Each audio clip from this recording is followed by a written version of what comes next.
This video is brought to you by John Robson Guitar Tuition.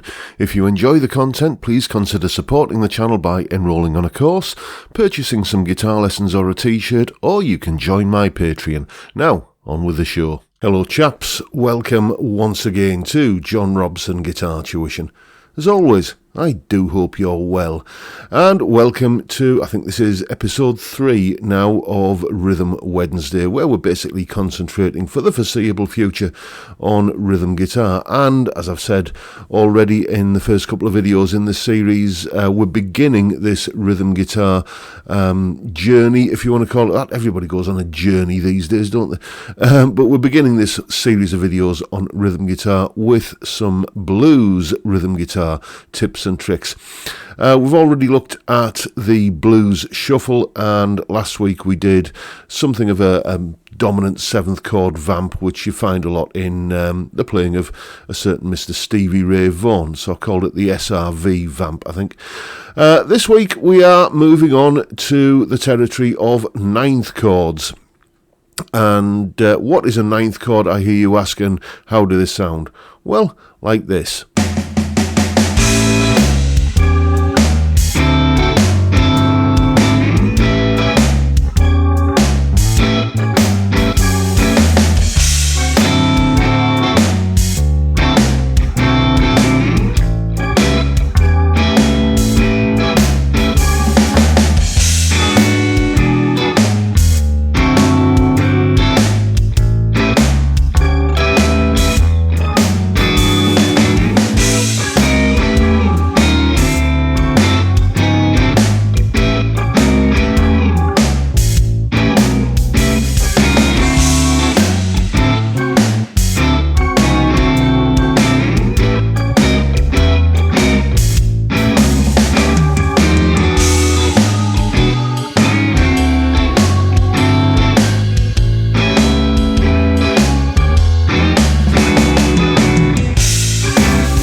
And here's a bit of an explanation about what I was actually doing in that little piece there. Rhythm explanation. Okay, let's take a look at what was going on in the piece, beginning with the chord shapes. There's a couple of chord shapes I was using there, and there they are, a pair of chord shapes for playing dominant 9th, or commonly just referred to as 9th chords.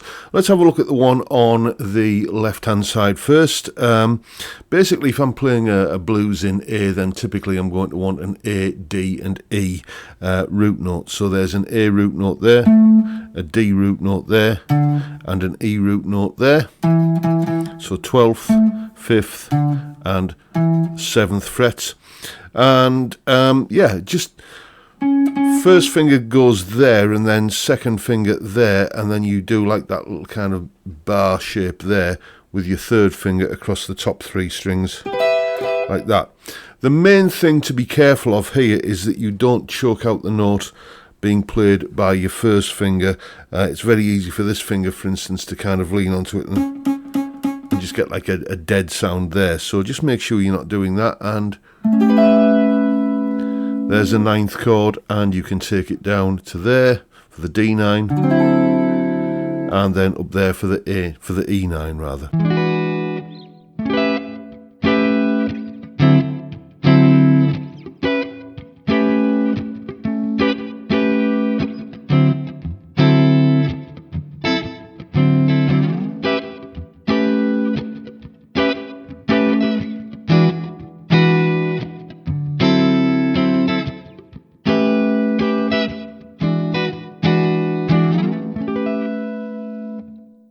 Lovely sounding chords these, I think.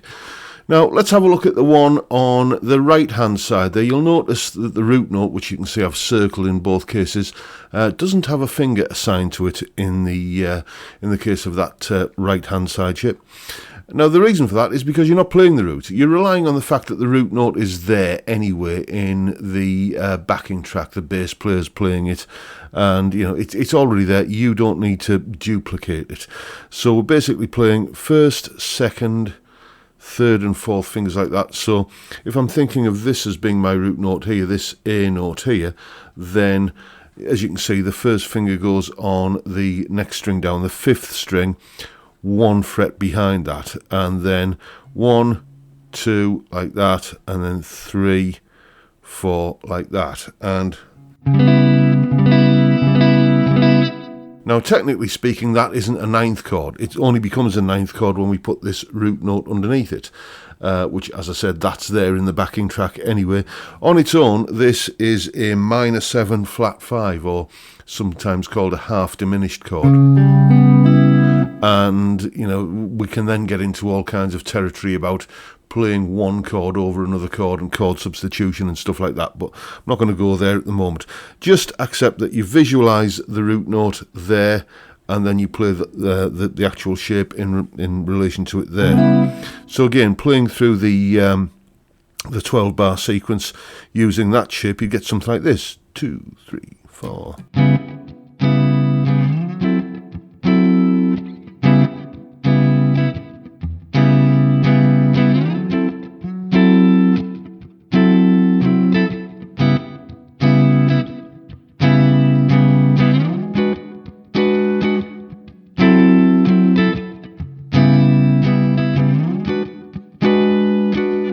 Like that. And in reality, what you do is what you saw me doing in the piece at the beginning. Let's get rid of the chord shapes now, where I'm kind of moving from maybe that shape for the A9 and that shape for the D9, or this shape for the A9 and this shape for the D and E9, and so on. So those are the basic shapes. Now, another little thing that I was doing throughout that piece was a thing it's sometimes called side slipping or side stepping, and it's basically just going 1 fret either side of the chord that you're playing. There are 2 ways that I like to do this, and I thought I'd just share them with you. When I'm staying on the same chord, so if I'm staying on an A9, we'll use that shape there, then what I like to do is go down a semitone and back up. So I'll get...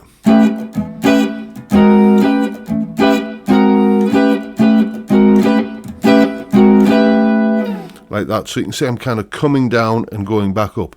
But when I'm going to a new chord, I like to approach it from a semitone above. So if I go from the A into the D, I'll get something like that. So settling on the new chord from a semitone above, so...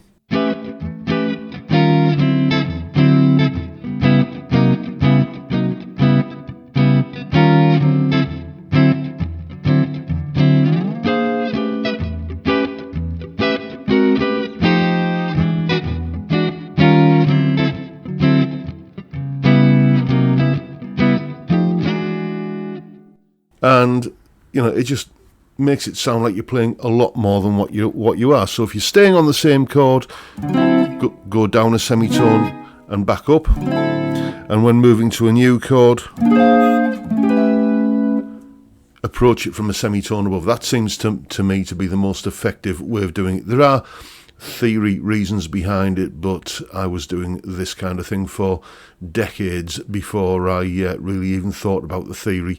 If you're interested, I'll do a video on it. And but there we go.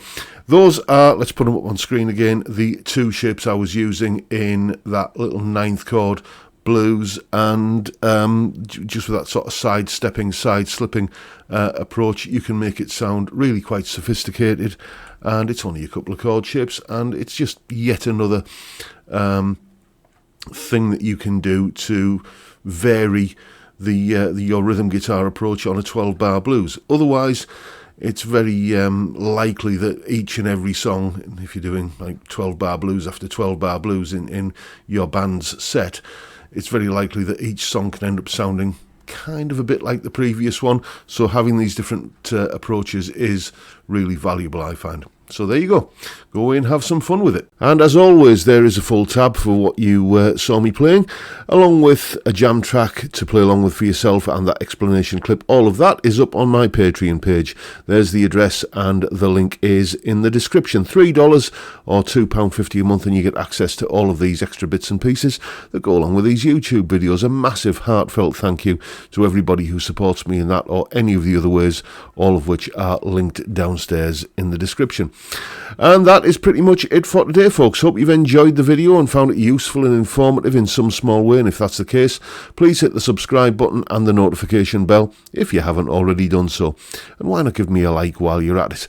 Don't forget the live stream every Friday 5 PM UK time, where we drink beer and talk music and guitars and all manner of other stuff. What a fantastic way to kick off the weekend. I'd love to see you there if you can make it. But for now, I'll bid you all a good day and say thank you so much for watching. Thank you for your time. Look after yourselves, folks. Stay well, stay safe, and above all, stay sane. Bye for now.